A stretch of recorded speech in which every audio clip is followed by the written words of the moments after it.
Kuya Mayor, good morning, Taytayan News. At tanong ko lang, bakit tayo bumili pa ng itong amphibious excavator? Beautiful. Magandang umaga po sa mga taga-Pocoy Nuts. Good morning, beautiful day at blessed at smiley day for everyone. Talaga malaking bagay po na finally mula sa buwis ng mamamayang bayan ng mamamayan ay na-purchase na po itong amphibious excavator na ito na really talagang ideal dito sa malalaking ilog. Baka hindi ho na alam ng iba na may ganito pa tayong malalaking ilog na siyang nagsasalo po ng mga tubig mula sa ibang mga lugar. Dangan, talagang napakahirap po ngayon dahil nung dinatnan natin talagang medyo malalim na yung hindi na ganun kalalim yung ilog. So, kung nakikita nyo, kanina naman observe mo Kuya Nuts, even yung island, lalapad na siya. Kasi yun talaga original po na lapad ng ilog at yung ilalim. Hopefully, we pray na kaya natin siya ginagawa ay maserve ng ilog yung purpose na sumalo ng more capacity ng tubig para yung takbo ng tubig mula sa itaas part ng Taytay and Antipolo, of course, na may tubig during the rainy season, diretso na ho dito.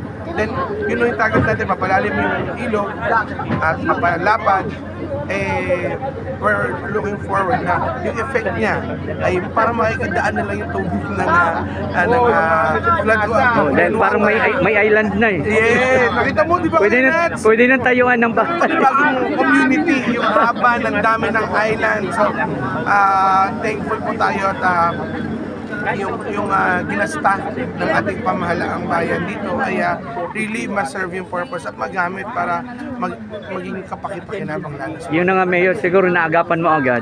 Kasi baka anytime, bukas makalawa, baka may bahay na. Ayun, kasi po talaga sa Manila kasi ganyan Mayor, no? Opo. So i-maintain ho natin dahil napaka-importante ho ng role ng itong ating Taytay River. So ibang tributaries, lagi maningning malapit dito.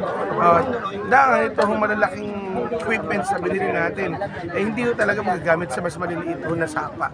So that's why yung mano-mano na ginagawa dito, hindi na dito gagamitin, pero yun yung sa laki ng ilog na mano-mano. Dahil wala pa tayong ganito. So susunod po, yung mga tao na gumagawa nito doon na sa mas maliliit sa mga gato. Yun nga po. At ito pa, tulad sa ibang local government units, tama ba? Kaya kinuha mo to para nakakatipid daw? Yes, kasi po, mag-aalat po tayo ng salary ng personnel. Correct, okay. Ilan po yan na nagmamano-mano. Naging useful nung una, syempre ho. Pero pag kinumpute mo yan, yung time, yung hinahabol mong oras, pag naghukay ng isang linggo, pag umulan ng isang araw, napuno na naman kaagad. So, lang ating skapling. Ay, kapitan nga pala. Sige. Sa Mulabe! Ayan, kapitan! Ayan, kapitan! Magandang umaga. Good morning. Parang hindi pa ako sanay, kapitan. Well, actually, Oo. Okay. RJ, ano masasabi niyo po at eto na ang Taytay Local Government sa pangunguna ni Mayor Alan De Leon. Nag-hire na ng malaking equipment para mahukay na totally ito. Hindi po ito hire. Ano ko po kayo. Ito po ay talaga pag-aari na ng ating pamahalang bayan. At para mabanggit ko sa inyo, ano masasabi ko? Thankful po sa continuous effort po ng ating pamahalang bayan. Dahil sabi ko nga po noon, nasa munisipyo kami magkakasama, isa ang aming hangarin ngayon. Kami po sa pamahalang barangay ng Santa Ana ay natutuwa dahil kami po yung isa sa mga ilang barangay na makikinabang po dito po sa programa na ito. Kaya maraming salamat po Mayor Alan De Leon sa buong pamahalang bayan ng Taytay sa inyong patuloy na pagsagip sa ating mga ilog, pagpapalapad at pagpapalalim na makatutulong po sa darating po na tag-ulan muli. Ayan, dyan na naman. So isang ikot na naman. So hindi natin pwedeng pabayaan. Kailangan tuloy-tuloy at lahat ay magtulong-tulong para suportahan po yung ating paglaban pagdating po sa ating pagbaha dito sa ating bayan. Sabi nga ni Mayor Alan kanina, napansin ko medyo parang may island na pwede nang tiran. So sa ginawa ni Mayor Alan na mahukay ka agad, wala ka nang babantayan na squatter nagtatayo. Wala na po. Bali, ang kagandahan po talaga nito, makikita po natin talaga yung ganda ng ating mga waterways sa pamamagitan po ng pag-alis po ng mga islands na tinutubuan ng halaman. Minsan tinutubuan rin ng bahay. Anong seedlings ang gamit? Anyway, Mayor, nawala tuloy ako. Anyway, mensahe na lang sa ating mga kababayan. Ayan, so magandang bagay, maganda pong bagay ito na pati ho ang ating pamahalaang bayan, ang mga pamahalaang barangay na nasasakop ng bayan ng Taytay. Kanina kasama din si Cap Russell para sa San Juan, si Cap Leng ngayon sa Santa Ana. Napakaganda ho ng flow ng services. Pagka ho nagalagong sa mga programa ay magka-alyansa at magkasundo po sa lahat ng programs na inihahatag po sa natama at maayos at talagang kapakipakinabang na proyekto.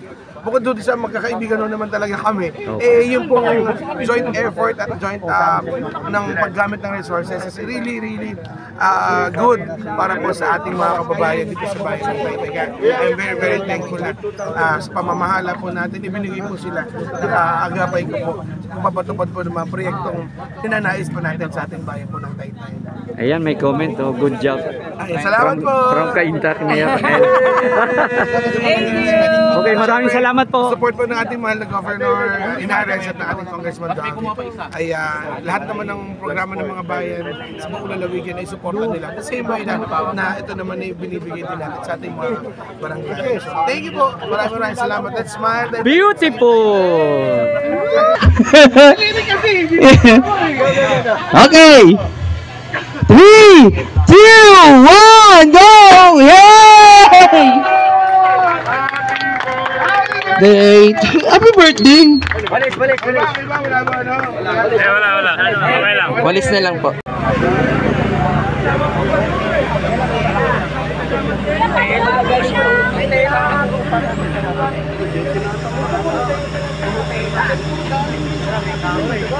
Talagang makikita po nga na taga Taytay po yung yung ating mga hinuhukay.